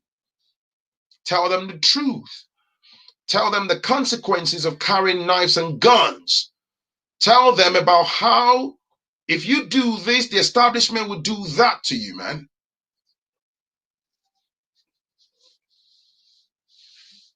That's all I'm saying.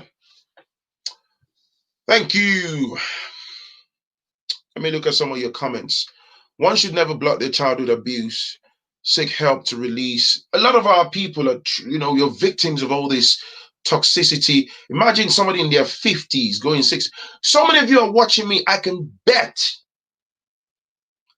every amount on me. Some of you, people have emailed me, man, and I just ask, why do you dislike your dad or your mom so much? I say, oh man, I just don't like that woman because she did blah blah blah blah blah blah blah to me. There was a woman that told me the other day, she's 61.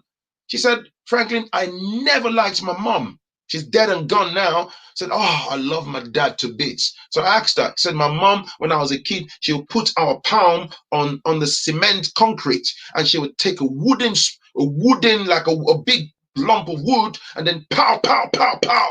Anytime you get anything wrong, basically that woman 61. If you look at this hand, this finger is like this, kind of wonky. Guess who damaged that finger? Her mother. In the name of what? In the name of discipline. Man, please. And then when you are old, frail, and gray, then you have the audacity to request for some self-made up what compassion. No, man. Well, how do you expect me to then wrap my arms around you and pretend like I love you? You fractured my finger, my bone. You bit me beyond recognition in the name of, come on, man. Some people have scars on their body. It's not like they went to rob a bank. Dad comes home from work, places his hand behind the TV. The TV is warm. Who switched on this TV? Went into the kitchen, takes a grater. You know the grater, right? That they use, the grater thing you use in the kitchen. Dad took his head and scratched it across the guy's face. The guy till date has a scarring here. And I can tell you, there is a plethora of adults in the black community that will tell you that's discipline. He will never forget for the rest of his years. He will always remember that incident. That will make him know that's nonsense. That's abuse. You take a grater, right? Do you know those things? It's in the kitchen. You have it in your homes. Do you know how spiky they are? They're made of metal. You take a child, you tilt his head, right? And then you scratch it. Why? Because he switched on the bloody TV. How about I hold you in your old age and shove the grater down your lungs? That's evilness, man. This woman, 61-year-old, she's in the evening part of her life. She was telling me, she was telling me, man, that memories of her mother kills her. She said there was an incident when somebody said, pretty me, Phrankleen, not every parent beats their child that way. I think we should not use the excesses of some to represent the African culture. I am not using the excesses of some to represent. I didn't say, if you listen to me from the start till this point, I never said every parent. Come on, man, that would be silly. That would be ridiculous. But what I am addressing is prevalent. If you were going to draw a graph, if there are parents who do not do these things, right? They are evidently outnumbered. You get the point now? Pretty me. Of course I know. You understand? Why do you think I'm using my voice to challenge these things? I'm a parent. I'm in a better place mentally now. These conventional toxicity. Why do you think I challenge them? Right? I am not your regular black guy. I'm not your regular Nigerian guy. I'm a father, I'm a parent. I would never do that to my kids. I'm big on discipline. Do you understand me? But I would never, man. Imagine, do you know, some of you that are adults, I don't know your age band watching me, some of you, if I were to let you dial in and tell me some of the horrors that you went through as a kid, we'll probably be on this live stream for 5 hours today. We're not saying, oh, this is a fair representation of the entire black community. Come on. I've never said that. But if you juxtapose the African parents that don't do that, the ones that apply this physical abuse and toxicity, they are definitely in a lot more because they themselves are a product of that toxicity. The parents that raised them, they came from that same vicious cycle. It's the same thing as religion. You've been told that it's the normal thing to do.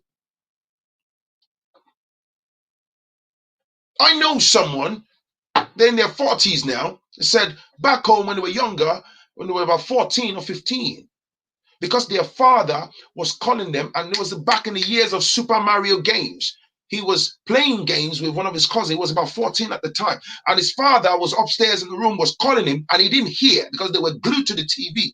Father came with a jug of glass, bang, on his head from the back. The guy is 44 or 45 today. I think 43 or 44. But right in the middle of his head, there's like a L-shaped stitch. Because I asked him, I was curious, like, dude, what happened to you? His father. I'm calling you and you couldn't respond. There's a lot of them, man.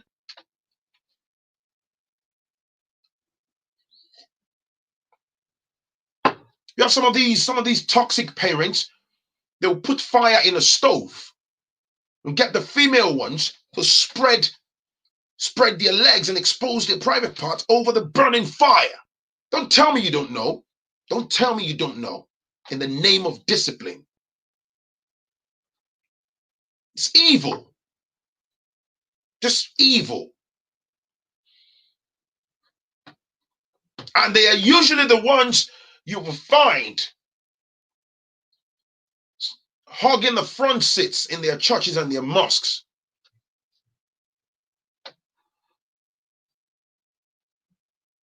We should do better, man. Some of those parents, out of fear, because they live in England, they know they will lose their security jobs and their care jobs. That's why they cannot smash those cups on your head. Some of them, they do. They still do. They'll poke you. And when the kids start to grow, like they become teenagers, they've got to be a muscle. They hold dad, mom, let go.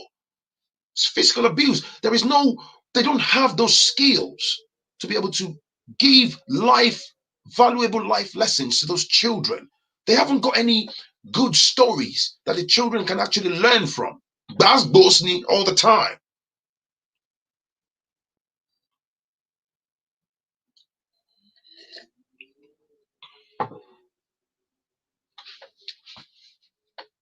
Thank you, man. You hear people that word about discipline.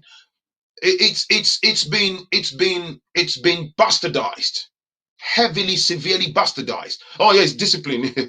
It's the way we do things in Africa. Yeah. That's where they coined the statement. Oh yeah, come to Nigeria. We'll put you on a first class flight. We know, we get it. Of course, the system here, it's not going to allow you to be as firm as you want and stuff. But there's a difference between discipline and creating an environment where you want the child to turn out right, and just instilling pointless fear and trauma in a child and destroying them psychologically. Some parents will take their children from abroad. You take them to military barracks, cut their skin with razor. Oh yeah, it's in Africa we don't take nonsense. It's just madness. It's just evil. It's not even discipline.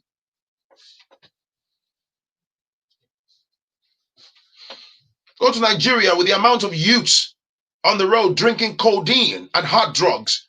So did those parents who live in the confines of Nigeria, did they fail or did they forget, or are they too busy with their churches and their mosques to raise those children properly? It just tells you that the physical abuse doesn't really produce anything substantive, man. You have some of you adults, you say, oh, yeah, if my mom did not reset my brain with the severe application of a frying pan, I wouldn't have become an engineer today.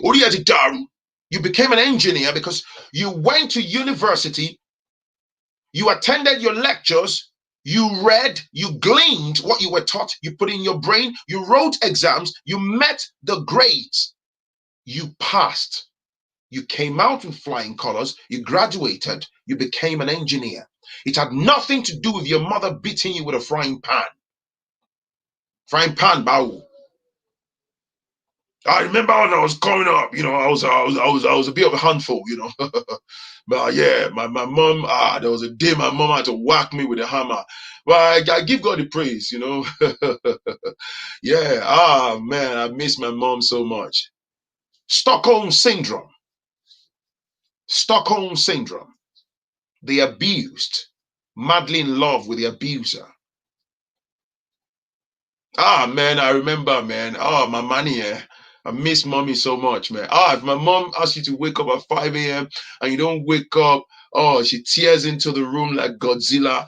Ah, my mom can throw the TV at you. Ah, that woman don't take nonsense. You're crazy. You are crazy, man. You're absolutely nuts. I remember one day when we were traveling to Abuja, and my mom was like, "Don't finish that slice of bread." I remember I finished it. I didn't share it with my brother. My mom had a bunch of keys in her hand, slapped my face, kapow. That was what happened. That's why I have a broken tooth here. It always reminds me. My mom. Oh man, sweet mother. You're crazy. You have a broken tooth every time you look at yourself in the mirror. And that what? That makes her a powerful being. Why didn't she join the military? That's nuts.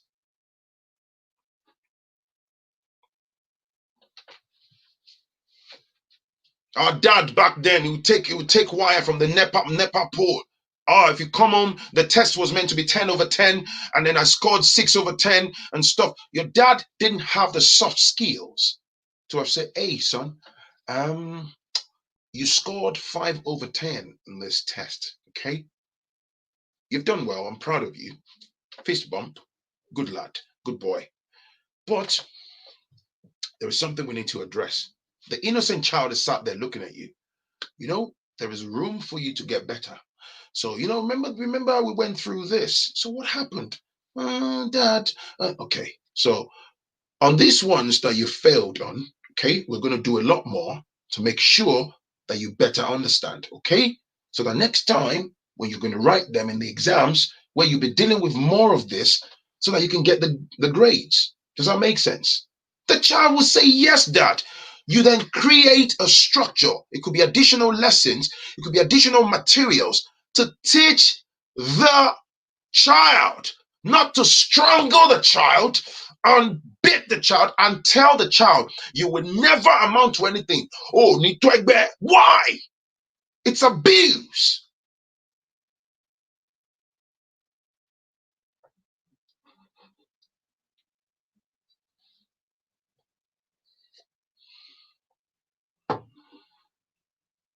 You see, some of these parents, because they have limited vocabulary, they're unable to effectively express themselves. They would even curse the child. You're a never to do well type. Where you use your tongue to invoke negativity into the life. The tongue is powerful, man.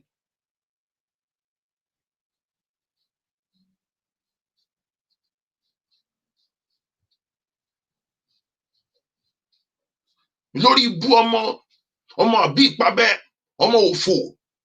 There's some of you, this moms, man. That ain't a mom. That's a three-headed dragon, goddammit. For what? And then the curses will come full circle in the lives of those children.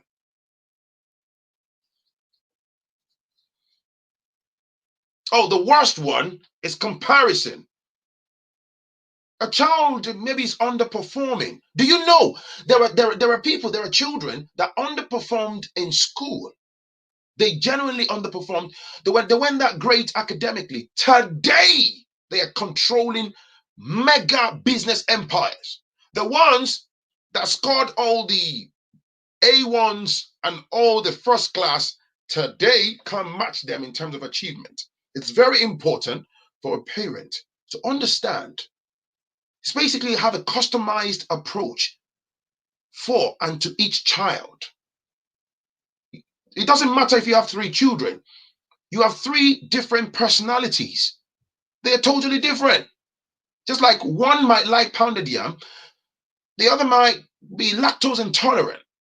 The other might just have a top level adrenaline in them. They are different personalities. One of them might be a goofball that likes to make jokes and laugh. You know that this one would more than likely turn out to be a comedian. Like as soon as she runs into the room, everybody's laughing. The other one is reserved. Don't tell the one that's reserved, why are you not laughing? Why are you always frowning? You're very stupid. Bah! Why? She just doesn't want to laugh. Leave her alone.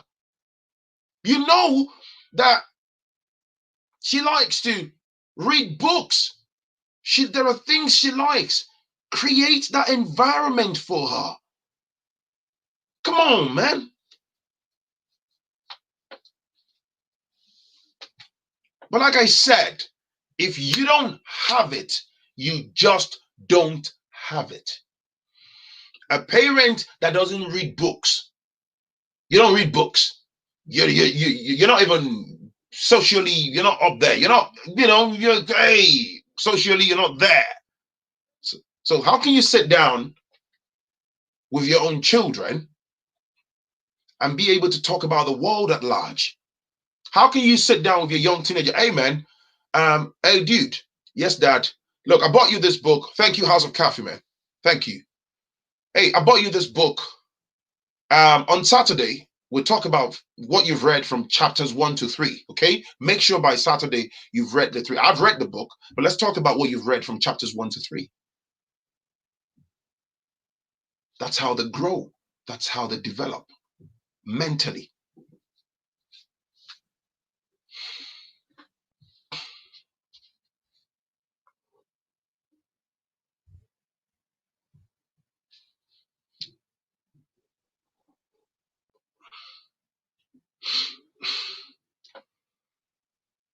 Your topics dig deep. Even as an adult, I do not know how to receive compliments because whilst growing up, I was constantly taunted for my beauty and light skin. Names like mermaid was not unusual. Exactly. That's what I'm telling you, man. That's why, thank you, House of Coffee, my sister. Thank you, man. That's why a lot of us are trapped in this vicious cycle. You're a product of your environment. I'm not sat here, man, trying to project myself as an epitome of knowledge. There's so many things that as I look at life, as I'm in my lane, leading my everyday life. Fam, I gotta be honest with you, man. Look, I just want to do better. You dig? Because they irritate me. It's a vicious cycle working against us, and we gotta do better. Look at life in the West. I've lived here for donkey years. I see life through a totally different lens. Not these lens. I see it. I look at the wider community, man. Black community is suffering. There's no togetherness. It kills me, man. That's why you hear me talk about it all the time. I'm not just living my life, just being selfish, looking for what I want to eat and stuff. I look at the wider community. I look at us, man, as a unit. I'm a Pan-Africanist. I'm not caught up in tribalism. Oh, because I'm Nigerian. I'm a Pan-Africanist. I'm on that journey. So here's a black brother. What is wrong with you? How can I support you? How can we amalgamate our minds and be productive to the next? That sister over there, what's up, man? What do you need? Right, you haven't got a place to lay your head. What does it matter if she's Ghanaian? What does it matter if she's a Zimbabwean? What does it matter? You dig? We have one common enemy in the West. One common enemy, man.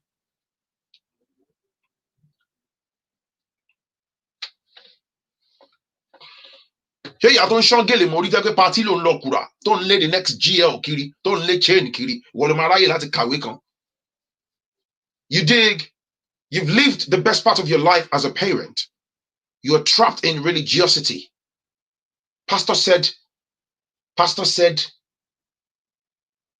Malam said, Dad said. You dig? You're not even wired in such a way that you don't even read books. You can't say. How many of these parents sit down with their children and just talk about life generally? Just have conversations. In fact, those children, those your teenagers that you're having problems with, they'll be looking forward to those special moments. Like, hey, Dad, where are you? Dad, when's your day off? When's your day off? Even if you're still working. I'm not working on Friday. All right, Dad. Dad, yeah, I'll be home early on Friday because they want to spend time. If I sit down with my pops, you know that we're talking. There will always be something to learn. Your son, maybe your daughter, that's just discovering a body. She hasn't got a clue, hasn't got the proper knowledge about life in general. Dad, because you spotted her with a boyfriend, the problem is you as a man should be able to sit down and have that conversation with your daughter. A lot of African parents don't do it. You is that boy that's pressing your breast, Abby. Pastor wants to speak to you. Pastor, I've called Pastor. Pastor says you call him. You got him out for you already? No, because you have nothing to offer.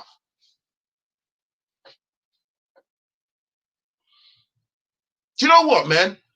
Even if you were to discover midway that your teenage daughter, maybe she was 19, okay, it's devastating now, but you were to discover now that she's now had sex with someone, okay,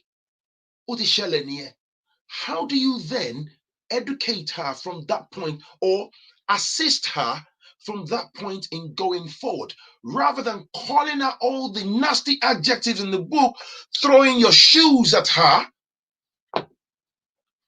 telling her she would never amount to anything in life, telling her this and this. So what comes is she will close her heart. She would latch onto resentment. And she'd just be like, you know what, stuff it, man. I'll do whatever I want. It's my body at the end of the day. She just goes off tangent. And then before you know, she has a single mom, 2 children, 2 different fathers. What did you do to help that girl see the light? I'm not talking about stuffing religiosity down her lungs. What did you do?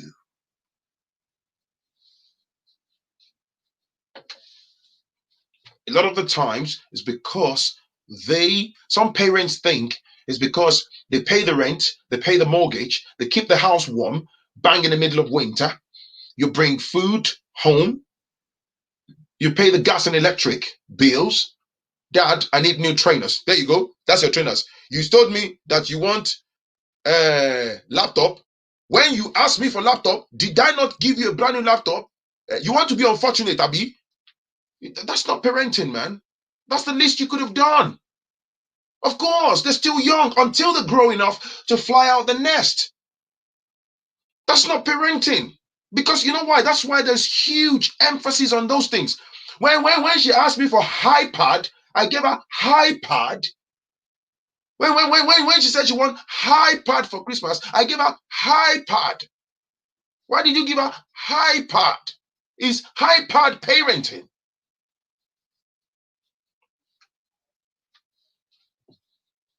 No, it's not. Because you yourself, you don't know how to. Your daughter dare not even, Dad. So there's this guy called Marcos here. I met him at college, and I don't know. He says he likes me. He says he likes me, like he loves me, and some of these African parents, you become a three-headed dragon. You are sleeping with Marcos. Boom. You go and call the friend of a friend, some pastor somewhere, some this and this and this, some this and this and this. And then the girl just thinks, you know what, man, stuff it. Out of resentment, which is of course rooted in foolishness, she busts her legs wide open to Marcos anyway. Marcos himself is a youngin. What does Marcos know? Marcos leaves his sperm in her. She gets pregnant. Hey, I'm going to finish me. You are crazy. You didn't do your job. I always have this conversation with my missus. Fam, if your daughter were to approach you, Dad, there's Marcos, there's a guy, Marcos, is my boyfriend. Of course, your antenna goes off right there, right? You're a parent. You want to make sure she doesn't make mistakes. You latch onto that golden opportunity. You're washing plates, Abby. Right there, I'm already cleaning my hands. Okay, come, sit down. Right, so what's up? Tell me about this Marcos. So how did you, Dad, Dad? No, it's nothing. It's just. Come on, man. Tell me about Marcos, man. Luciana. Dad. What do you want to know about man? Nothing, Daddy. Like play. Make her feel comfortable. Only when she's comfortable, she'll be able to open up. Dad. So has Marcus kissed you then? No, Dad, no, never. Well, I can see Marcus' lips. Oh, Dad, Dad, stop it. You're laughing, but you're gathering data. We're still going to get serious down the line.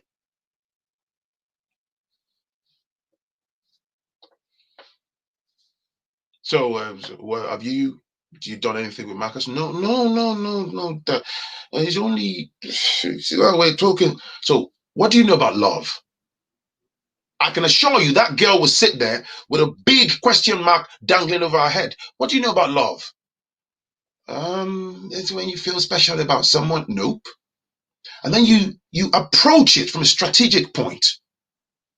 You open. What I'm emphasizing on is you open the channel, and you need that door open so that you can carry on accessing that, not to go in. Niwo, Marcus looking for Elenu, you want more Ale. What do you think the girl would do, man? She will run. That night she would text Marcus, my dad is beating me because I said I love you, Marcus. What are you going to do about it? Marcus will ask her to come. Marcus will read it. She's going to Marcus just to get a hug.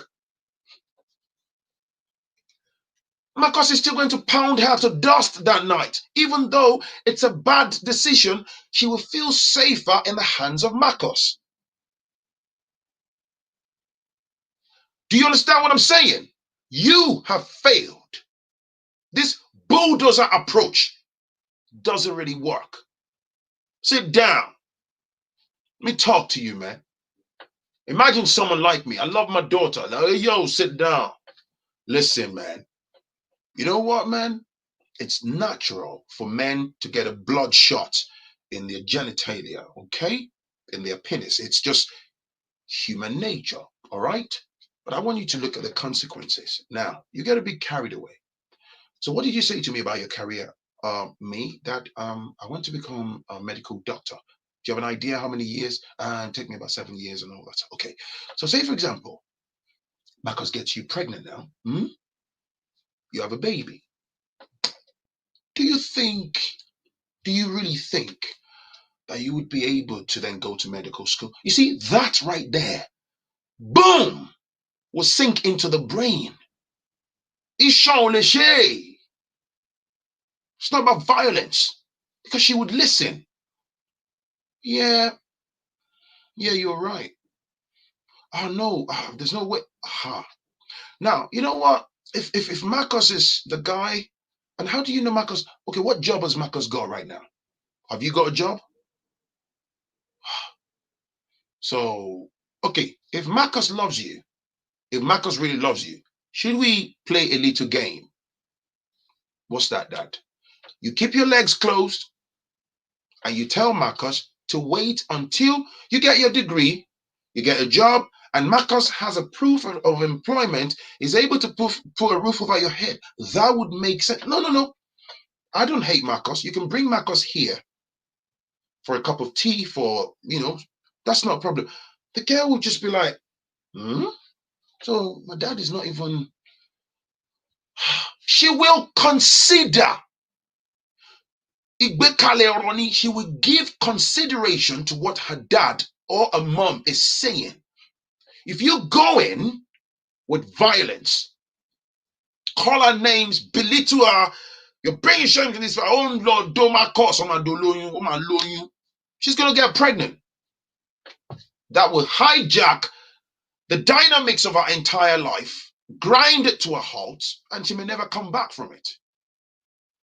And ultimately sabotage parent-daughter, parent-son relationship for life. Some of these parents, deep down in their brains, They don't intend to come out like that.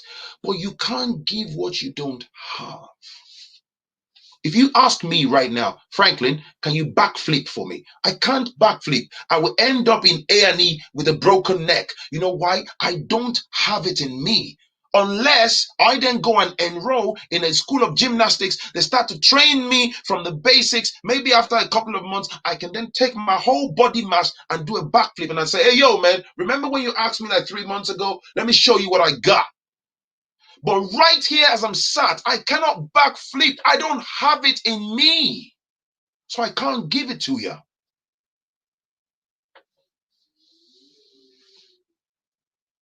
You're a product of your environment. This is the fundamental problem that we have. That's why a lot of our parents, you see, you're an adult now. So when you argue, when you resist, it kills them on the inside. They don't have a rebuttal. They don't like it. Especially, in fact, some of you, regardless of somebody being your parent, you're even smarter than them. And that's not to disparage them, because maybe depending on the upbringing you now have in the environment, access you've got to materials and the wider society and stuff, they feel some type of way. So the only thing they know in response is to try to suppress you. So you then see them in the negative light, like, yo, mom, I can't even sit here. I'm telling you that this is unacceptable. And it leaves a crack. It leaves a crack between you. Somebody said, I'm sure you and Victoria are good parents. Let me give it to you, man. It's been a journey for me, man. No man is an epitome of knowledge. You understand me? No man. My own experiences, my own failings, my own challenges. Same thing, me and Victoria.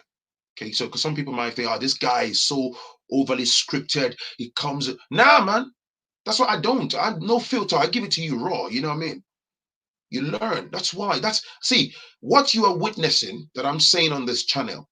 I am on a journey. I'm on a journey myself. You dig? You have to unpack. I'm detaching them myself away from a lot of this toxicity because I am determined to do better. A lot of people come from generation where you can't even sit down with your parents. You can't sit down and have a laugh. Everything is in like some kind of pharaoh type of government, and you know they're just so uptight. As soon as it's for them, it's always about instructing. So when you just say, Dad, relax. I'm just. Can I not ask you? Don't ask me a question. Keep quiet. You understand me? Because you're not living in England does not mean you can talk to me anyhow. Maybe. You think, wait, what in the hell? I'm just. And then when they can't deal with you, they say you're westernized. They'll say you're this, you're that. You're absolutely right. Growing up, my parents taught me nothing about sex, dating, approaching women, gave me no gain, but would expect you to have a Disney World, Nollywood-like marriage. The naivety. Thank you. And that again is why so many people end up in complexities. You end up in all these problems because you are having to figure out by yourselves. You don't even know what to look out for. If your father is in your life, imagine you're a woman. Your dad should first of all be your number one man. Imagine your dad is giving you game from the jump. Your dad is giving you the cheat sheet about men. Your brain is already on fire. And then you're going into a relationship with a man now. Come on, man, you are equipped. Your dad will say, hey, yo, if a man says this, it's nothing. Okay, don't make a fuss about that. This is this. No, if a man does this, you've seen this. You're well informed. You're raised to be objective. You're going into that marital examination hall or, university of marriage, whatever you want to call it. You will smash it. You will smash it. Tani, thank you for the super chat. You will. Most African parents believe it's a taboo to talk to their children about sex. That's where most of your problem also lie. They set you up for failure. I always say to my missus, man, hey yo, I'm the type of father. I'm gonna go sort of, man. Once you're ripe enough, I'm going to sit my daughter down, telling you straight, but in law, what happens? You understand me? You know, Dad, Daddy, you. Say you. Your brain is not closed. You will learn. Dad, stop it. It's for your life, for your own good. So when you're faced with those challenges, all right, you'd understand. When you're faced with those situations, those conversations you had with your pops will come back. When the guy comes and say, "Hey, baby, let me just put the tip in," and come on, baby, just the tip in. And I'm telling you, hey, yo, the man tells you he just wants to put the tip in. Hey, yo, listen, you're an adult. I believe when you become an adult, you make some decisions yourself. You have to fail. But at least in the worst case scenario, make sure it puts a cap on it. These African parents, in their minds, they want all their children to be virgins. Police. But tell them about the essence of keeping yourself for the right person, yada yada yada. They will go. It's human nature. We hate to talk about it. They will go off tangent. Curiosity kills the cat. They will go off tangent to go and shag. So I would rather sit down and tell you, should you find yourself at the bottom end of a slope, put a cap on it because of XYZ reasons. Don't come to me and say, Dad, I'm pregnant. Dad, I want to take you out because my mom bad you for it. Don't come back to me because I'll tell you. Didn't I tell you? Tell me like this. Do you understand me? Do you just want to? You must be a virgin. You must be a virgin. You must, you must meet your husband. Let your husband meet you as a virgin. They turn the girls to commodities, man. The marriages is just for personal gratification of those selfish parents. They have no substance to put in your brain before you cross the road into the man's house.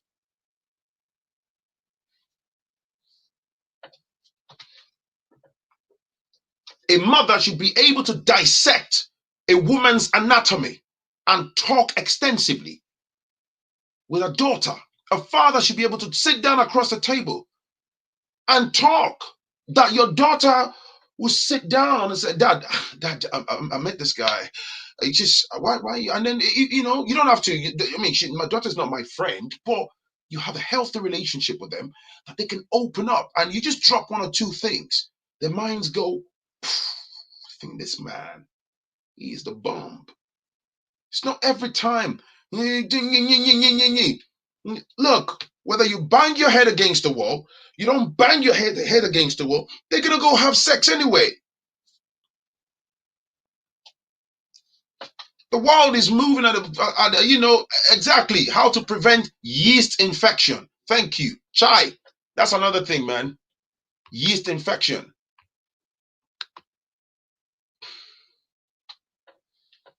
How about the young dudes, man? You just realize, oh man, look at this lady. Oh, she's got massive breasts, she's got nice hips and booty. The next thing, your blood shot in your brain, your genitalia goes up, bang. The only thing you're thinking of, let me just slide it into the sugar wall and just. What are the consequences of sliding in just about any sugar wall? Kilo mada for your life.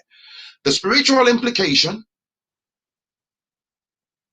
diseases, unwanted babies. If you've made mistakes when you were coming up, don't be shy to open up to your children and tell them the truth. Hey, yo, man, listen, I understand you have your own life, but sit down, man. You know, when I met your moms, right? When I had your older brother, your mom was this age, and let me tell you, man, we didn't know anything about life. We suffered. This happened, that happened. We had to borrow money to feed your brother. Some things you would tell those children, you don't have to exaggerate. It just sticks in their head like, God damn. because they're not going to hear that story anywhere else. So you know when me, I'm talking about keeping your legs closed, all right? So that you can tick all the necessary boxes. And then when you are with the right person, you know, you can break each other's lower back. That's none of my business. I don't want to hear it. You even put a bit of a joke, oh, dad. You laugh, but you've passed the message.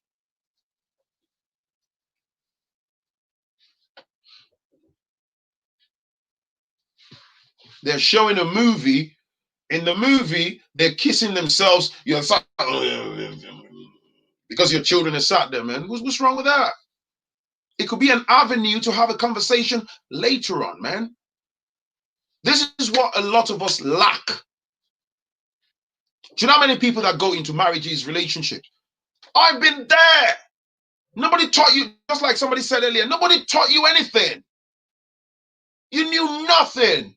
So all you knew was maybe exist in your mom and dad's house. You don't find this guy you love from a distance, and then you find yourselves under the same roof now, and then you start to realize they have a totally different personality, habits, layers and layers of complexity you never knew. You just make ugly choices, and then yo. Some people with very terrible hygiene, some parents did not communicate this to their children. It's the same thing. Do you understand? It's just the same thing. That if you were not taught, you take it to your partner's yard and then they see that as a failing in you, if that makes sense. So, anyways, that's me done, man. Let me see some of your comments on here, man. I've lost the number of times I was called cold-hearted, antisocial, and selfish, all because I'm introverted. I was told I will amount to nothing, all from my father. Nature, let me see, man. Oh, somebody said female circumcision, man. Hey, yo, man, that's for another day, man. That's one of the most heartbreaking things, man. Not tonight. Thank you for watching. Thank you for the super chats. 2 straight hours, man. I appreciate you guys. It's your boy Phrankleen. Let me see any more comments. Wow, this deep educational. Thanks, Phrankleen, for tonight. I really belly full. For Larry, wow, my brother, man. Thank you. Salute, man. And I will definitely catch you in the very next one. Okay. Bye, Mbali. Bye, House of Coffee.